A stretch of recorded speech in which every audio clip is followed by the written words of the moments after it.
How you doing, guys? Today we're going to do a quick segment on setting up a coon trail for a coon snare. Go over the equipment you need first. This is the stake I generally use. Got the wire welded on it. These are 30 inches long. I like to have plenty of stake. I would rather leave stake sticking out of the ground this far than to have a stake that's too short pounded in and end up having the coon jack come out in wet conditions. I used 20-inch stakes for a lot of years and they work just fine. 24s work just fine. I did have, on wet years, I'd had shorter stakes jacked out before when you get on an incline, when you get wet, muddy conditions, but it doesn't happen very often. But this is what we went to now, and we got a lot of them made up like that, so this is what we run with. It can be pounded down further for wet conditions, or it can be left up higher, either way. You always want to leave at least an inch, inch and a half sticking out of the ground. That allows your swivel on your snare to work as such. You want that animal to be able to swivel around so it doesn't knot the cable up. Most of the time, if people get animals getting away from snares when they get failures, it's because of the swivel stops working. The cable knots up, it separates, it either gets chewed or gets twisted in half, and the animal's out of there. The two snares I use in my coon line, this is my economy, 40 inches of 1x19 5/64 cable. It's got our swivel on it. Swivels very nicely. It's got either a metal or plastic whammy. This one happens to be a metal whammy. It's got a Sherlock, or excuse me, a slim lock. Real nice low profile snare. It's got a heavy load in it. It's a quick snare.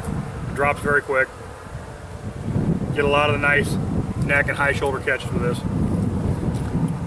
We use that snare, and we use this. This is our original, also a 40-inch snare with our swivel on it.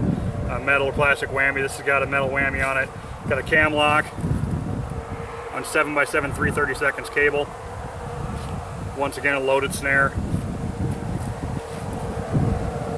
They work really nice. I've been using this snare for many, many years. Always had good success. We get a lot of the nice neck catches with that as well. We've got our coon trail here. We already have one snare further up the trail on this. It's a good trail though. It's going across. We've got a large tree in the back there. Picked cornfield. This is an old farm grove. Got an old abandoned house, a bunch more hollow trees back behind us. So we've got two snares on that side at this time and one on this. We're going to put one more on this trail. We've already caught two coon on this trail on the opposite side here. We've got a nice clean trail here yet though, so we're going to go ahead and put another one on it. We're going to take our snare, put our stake through the ring.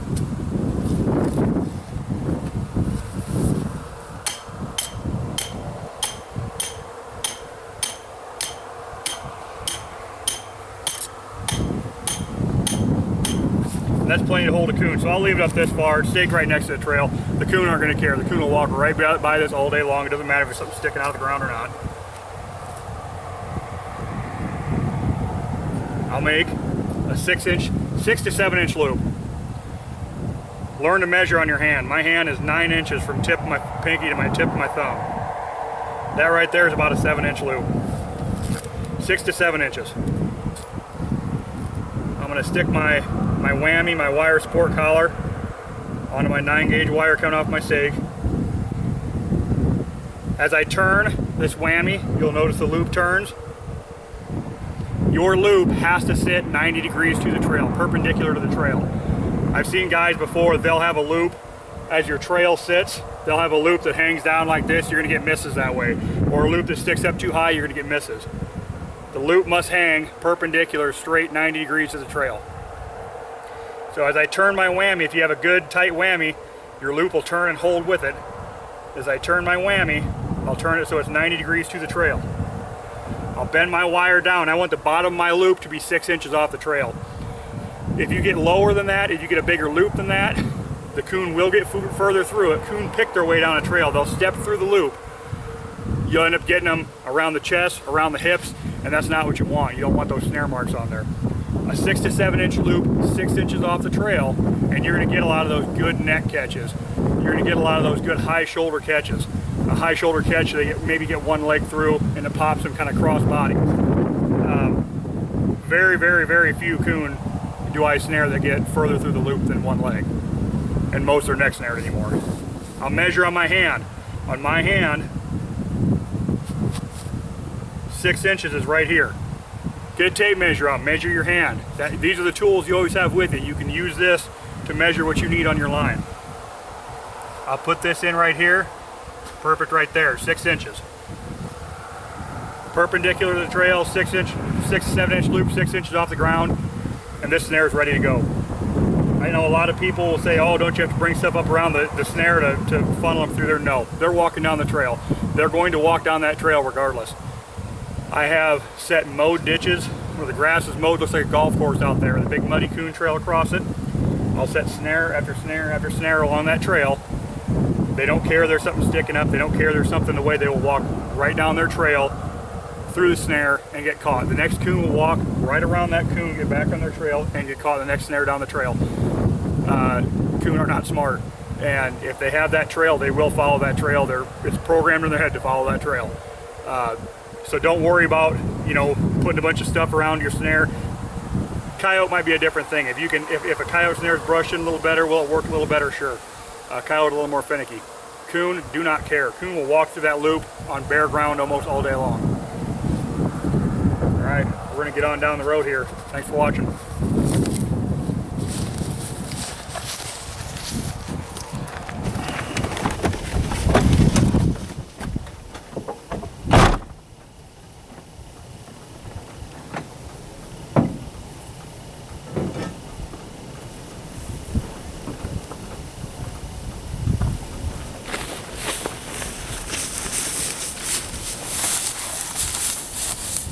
Hi guys, doing a little pre-staking here again today. You'll hear me talk about, this is an intersection of 2 gravel roads. You'll hear me talk about 4 corners. And what I'm talking about when I say that is every intersection of a gravel road I come to, I'll loop wide through it and check all 4 corners of that. Animals run linear things. That means when they're coming through those fields, they're getting narrowed down. When that field corners like this, they're coming to this corner, and that's where they want to cross a lot of times. Especially, you know, you've got culverts in the corners, they go into those, some of them live in those. So as you see right here behind us, we've got this nice trail coming out of a cornfield here, runs right down through the culverts. There's a trail on the opposite side too, there's a trail over here, there's a little puddle of water over here they're going to as well. So I'm going to go ahead and stake this. Season doesn't start until tomorrow, so we're not setting anything until tomorrow. But we're going to get this staked up. It's going to be waiting right here for us when we get here tomorrow. Hopefully have a couple coon or maybe a fox in this location come Sunday. A trail like this is a really hot trail. They're burning out of this cornfield. There's a lot of animals using it. When I've got good trails like this, I always set more than 1 snare on it. Your truck fills up a lot quicker when you're catching 2 and 3 at a time than if you're just setting 1 snare and catching 1 animal at a time. Doubles are very common. Iowa law, I can't have this snare touching the fence, so when I stake this, I want to reach this out. That gives me 6 inches from the fence, I'm golden there.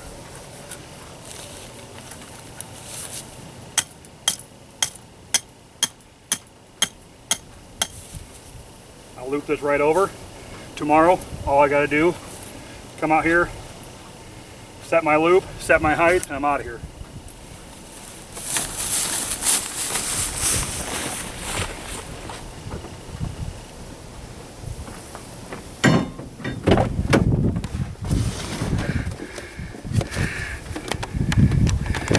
Alright guys, talking again about locations. Right here, seems very simple, but these old electric poles, telephone poles.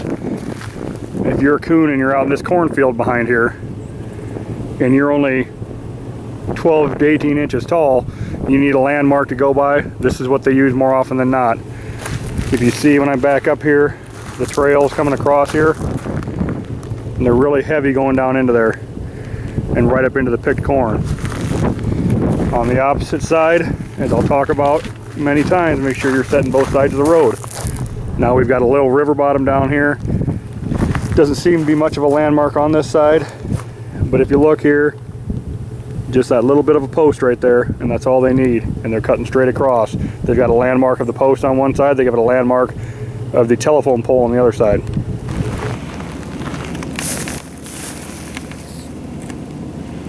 Here we go, guys, right by some of this nice structure I was talking about. Real nice coon, nicely neck snared, just like that. And I've talked about gang setting a lot. If you come right over here on the other side,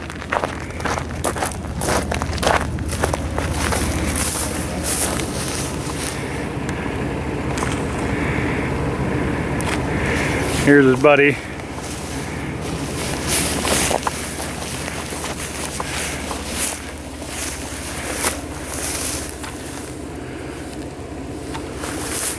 His buddy here, who is also nicely neck snared.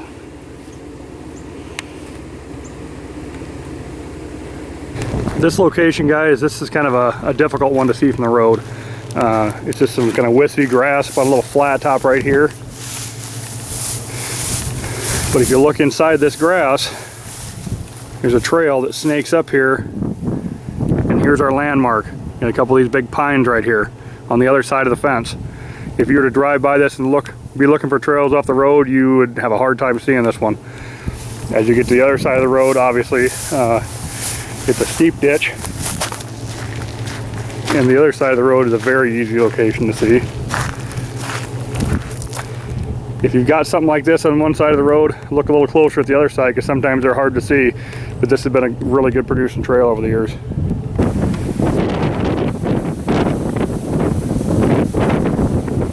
Here, guys, this is what he gang set.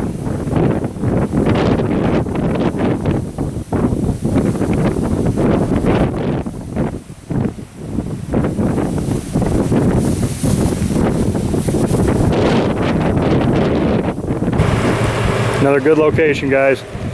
You got an old stump and scrub brush on this side, trail wraps right around it. On the opposite side, you got an abandoned farm place. And a real nice trail. It'll snake all the way down here and go right to this corner post. If you look down in there further, these coons are coming out of the abandoned farm place. They're following the fence down. They're going to the water. They're following the fence line right back up, coming across the road, going through this brush into a picked cornfield. You got everything right here. You've got shelter, you've got water, you've got feed, and you got landmarks. Okay, guys. What we have here, we got an old locust tree stump. It used to be a big locust tree here for years. That's your landmark. Moving around here, this picked full cornfield. They see this. Got a little cedar tree here now. They're used to running right down this trail. They cut across the other side. There's an old building site on the other side, and there's a creek down the bottom. Good structure for them. You got denning area on that side, feed over here. You're gonna have a trail burned across here. This trail's been here for years. You know, this tree was cut down probably 5 or 6 years ago. They still run the trail by the stump of it. I've probably snared 100 coons here over the years. Spots like that, those are your money spots. Go to them. There's going to be a trail there every year. We're going to get him taken care of. We're going to remake this set and get on down the road.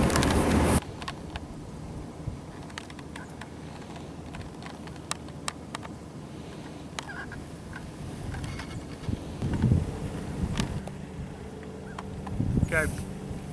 I filmed this spot yesterday. Got a tree stump over there, fence line with an old farm place back here, trail runs straight across. These are spots for multiple sets. Gang set your snares. Truck fills up quicker when you're catching 2 coon at a time instead of catching 1. We've got 2 coon right here, the snare on the other side of the road's untouched. We're going to get these remade for hopefully the next group of coon that'll come through tonight, and then we're going to get on back on the road. Thanks for watching. Guys, on some of your locations like these, we got a little creek running under here, under the culvert. If I don't want to get down there and slop around in the water, if I just want to snare some of these coons, if you look on the sides of these, where they come up to the edge of the road, clear this out here, beat trail right there, goes down to the water, comes back out, and he wraps around, and he's going up, back out in the field. Comes here to get his drink every night. There's ways you can snare these coons before they even get to the water in a lot of locations. Some locations you can't, they're walking right down the creek, but if you find locations like these, it's pretty easy to do. Very nice trails in there. Alright guys, here I'm showing you we got a large section of timber here. There's a culvert that runs under the road.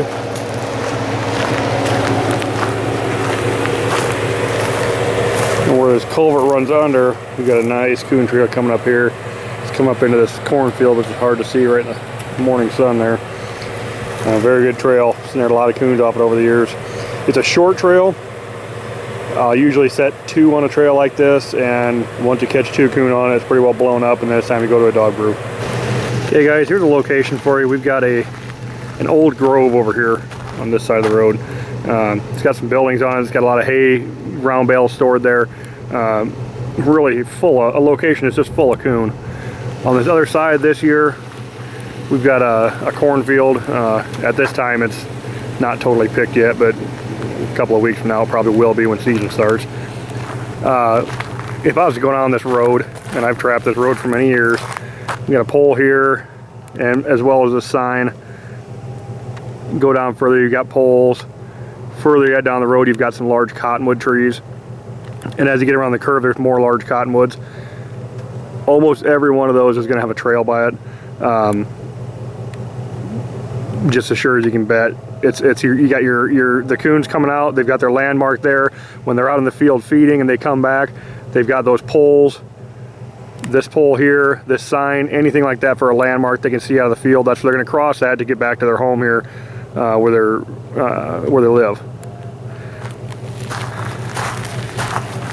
Another spot would be like right here on the corner of this grove. There'll be a trail coming out of the corner of the grove generally too.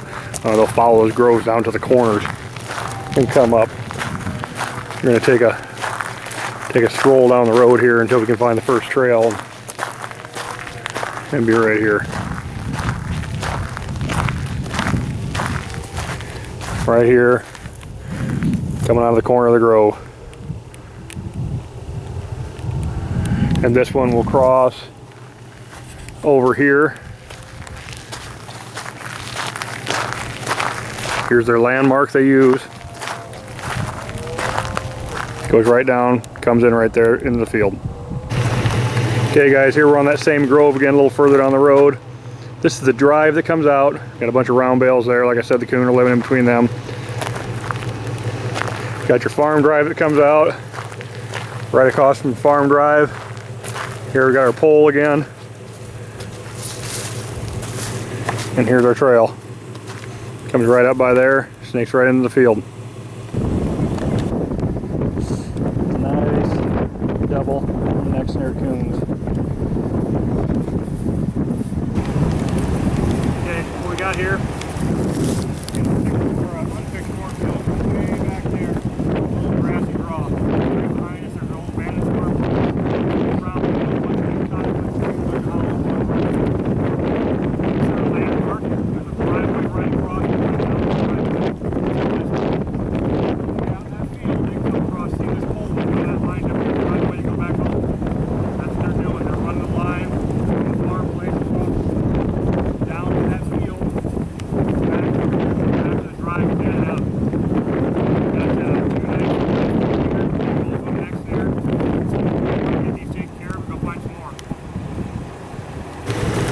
Okay guys, here we got a location.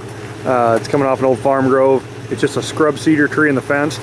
Across from it, here behind me, is a farm drive. We've got an unpicked cornfield behind that. If you look up here, you can see where the trail comes in. Really a well-defined trail. It's been a good one for years.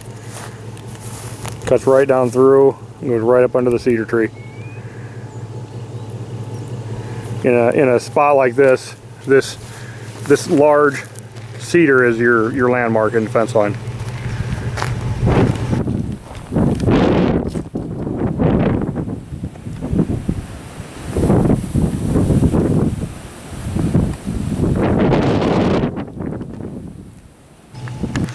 Okay guys, here's another location I'll talk about a lot. These corners of fields where you get the, I'm not going to show the street sign too much here. I'm not going to make it that easy for you. But the corners of these fields where they come up to the road, they'll come up This one here is crossing the blacktop and running right in over there on that fence line over into the timbered section. Well, we got a coon here in a trail, and we got one on the other side of the road. What we got here is we got a farm place here, an abandoned farm place right here. Our structure is this pole right here. That's their landmark when they're coming out of the field off this other farm place. And when you come right up to here, this brushy half-mile fence line. They'll run out of the backside of this other farmhouse to this fence line, right down the fence line, and across to this pole. Like I've talked before, lines. They're coming out to this line, they're going down, they're using this landmark, that's where they cross. Those are the places to look for your trails. Today we got a double here, we got one coon here, one coon over there. We'll get them taken care of and show you some remakes. Okay, we got our coon dispatch. We've got a long trail here. Now generally I could remake this trail here. I'm not going to do that because I've got plenty of trail. I still have one more snare up there by the road, and we're going to put our other one in right here. Stake to the ring.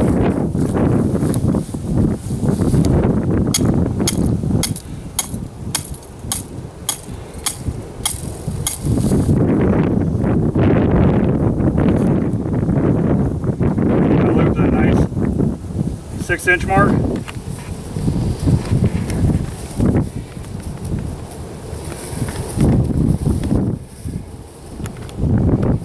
That loop 6 inches high. If you look down the loop where I've made this, imagine this is a clock. This lock is sitting at about the 1 o'clock angle. I like it like that. The snare's loaded. When something hits that snare, it's going to jump shut on them anyway. But with this lock at this angle right here, it's not going to fall in the wind. We get a lot of wind here. We're going to have a lot of wind here tomorrow. It's going to blow 30 miles an hour. This snare can shake and shake and shake, and it's not going to fall over in the wind with that lock at that angle. Always remember, if you're doing dispatch, carry cable cutters with you. They're cheap and they're valuable. When this coon is still warm, you can cut this loop on him.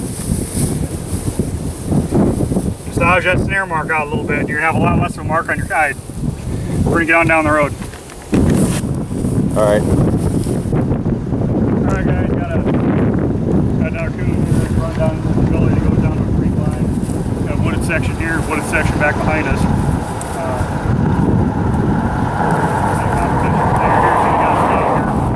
Snaking up the neighborhood right now. So, got a nice snare on him, got him by a high, he's by neck. He's got one leg through, so he's got a high shoulder snare. So that's where you want to get him. You want to get him in by the neck or the high shoulder. We're going to go ahead and get this one taken care of and get her remade. Okay guys, I'll talk a little bit about rebuilding the trails again right here. A lot of guys don't like to do that. They think there's going to be too much scent and coon are going to screw around too much and knock your snare down. And I'm not going to say that doesn't happen at times, but I have a lot of good luck rebuilding those trails. This location right here has got a pretty extensive catch circle.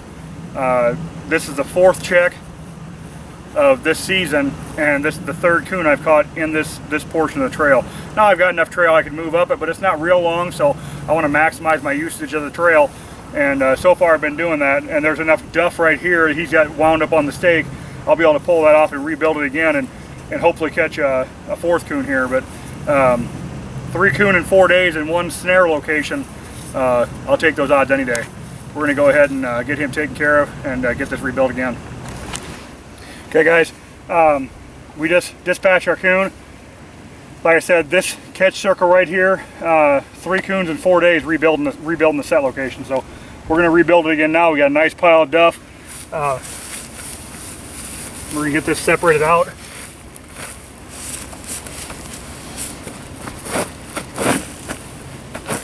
Run my boot through here a little bit, try to get down to bare dirt.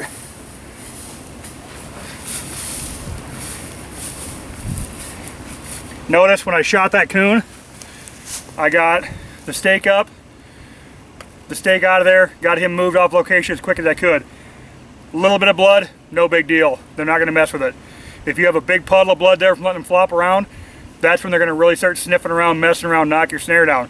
Get them shot, get them hit, whatever you're going to do with them, and get them out of there. This right here, just pretty much what we had the other day. We got our trail rebuilt back through here.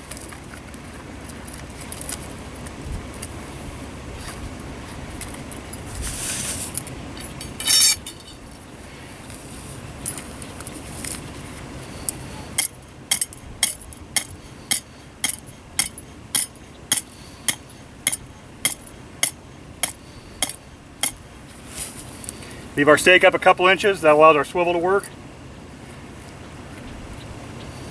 We've got a 6-inch loop.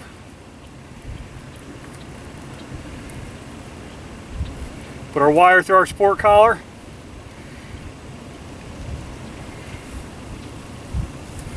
We're going to go about 6 inches off the ground. You notice that coon? He was neck snared, real nice. 6-inch loop, 6 inches off the ground. I got a lot of luck, get good neck snares. Now I'm going to bring this duff in, narrow this up. If you build it, they'll come. If you give them somewhere to go, they're going to go there. Coon aren't, they're not rocket scientists for sure. If you point them in a direction, you're going to make them go there, okay? So we got this all set up now, we're ready for number 4. We're going to get on down the road.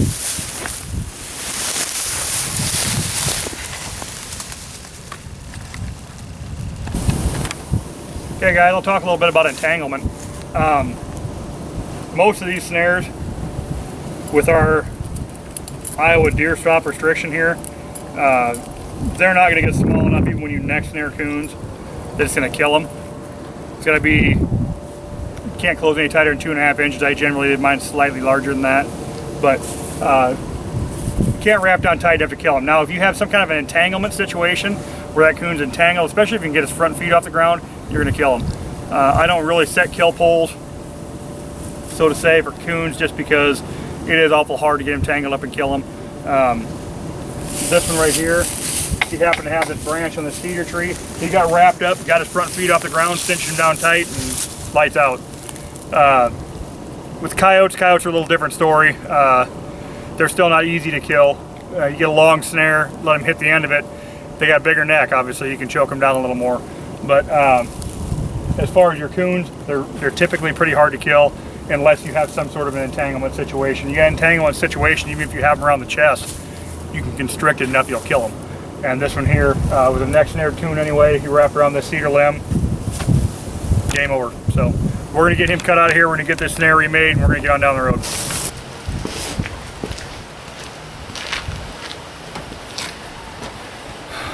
All right guys, this is our first check here in Iowa, 24-hour check. Pretty much all coon and not a whole lot of variety today, but maybe we'll get a few other things tomorrow to kind of spice it up a little bit. I'm not sure how many there is in here, but once I dig through the pile, I'm guessing, you know, I'd say between 40 and 50, I would suppose. Probably pushing closer to 50. Little truck squatting pretty good. And I was feeling every bump on the way home. Good equipment, good location, hard work, and anybody can do this.